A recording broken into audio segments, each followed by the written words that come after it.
Once I get the windshield out, then I will probably start the process of taking off the cowl. This passenger side of it's in really bad shape, and I don't think the camera picks it up, but the whole inside under there where the heater air intake tube top hat is, it looks like it's completely rusted out. So and then this piece over here is rusted out, so repair that. It doesn't look like the door pillar area is in too bad of a shape. It doesn't look like the windshield corner is too bad, although yeah, it could be. The driver's side, it looks to be generally in better shape, but again, there are some rust holes over here at this bottom corner. So I'll get the windshield out and see what it's going to take to repair all of this. I've already got me some sheet metal on order, start making some patches with, and go from there. Probably have to make this remake, or at least patch this piece that attaches between the fender apron and the cowl. It's pretty rusted out as well. But overall, she's pretty solid.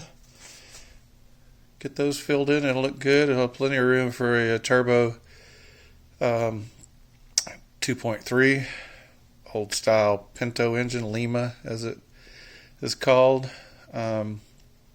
Shooting for 450 to 550 horse. We'll see how realistic that is when we start putting the engine together, get it in the car. Still haven't totally decided if I'm going manual transmission or automatic, since mainly want to drag race the car. It's probably going to be an automatic with the trans brake. Who knows, maybe a 4-speed automatic, so I can have overdrive and we can cruise to drag week or Rocky Mountain race week, something like that, have some fun, drag my brother along. And that's the plan for today.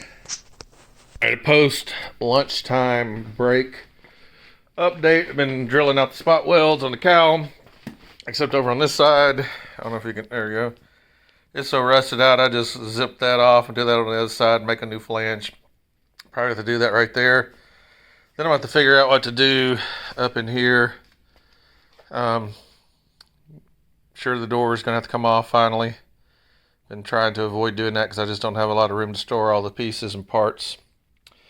Making my way across. Basically, my process is I center punch. Then I use a little, well, it was 1/8 inch. I don't know what that is now. I keep breaking drill bits off. I'm too aggressive pushing them down, snap them off.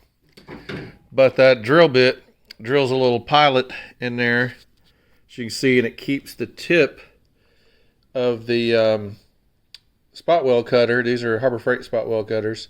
From walking around, when you get them, these are very sharp, but it doesn't take long for that tip to round off, and then it won't stay in a center punch hole. It has to be a little bit bigger.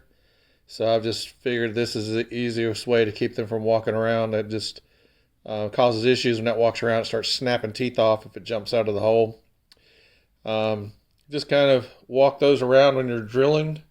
Kind of take the drill in a circular rock back and forth motion to make sure you get all around it. And then the trick is not to go too deep through the second layer of metal. You can see that one's just about perfect. It cut the center out of the spot weld. It came out.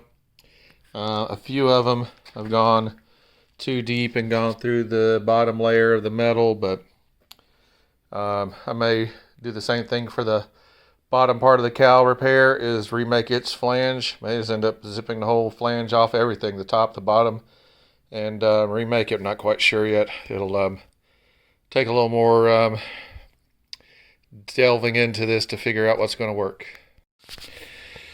Okay, I've just about gotten all of these drilled out. I think this fiasco right here in the center, it's like they set the dude loose with the spot welder and said weld that shit up really good right there. There's spot welds everywhere. And you can see I gave up in one spot. It was so mangled I just cut it. I'll make a new flange. which I did on the sides, or so rusted out I just cut it. I'll make new flanges and figure out what to do when I get it off.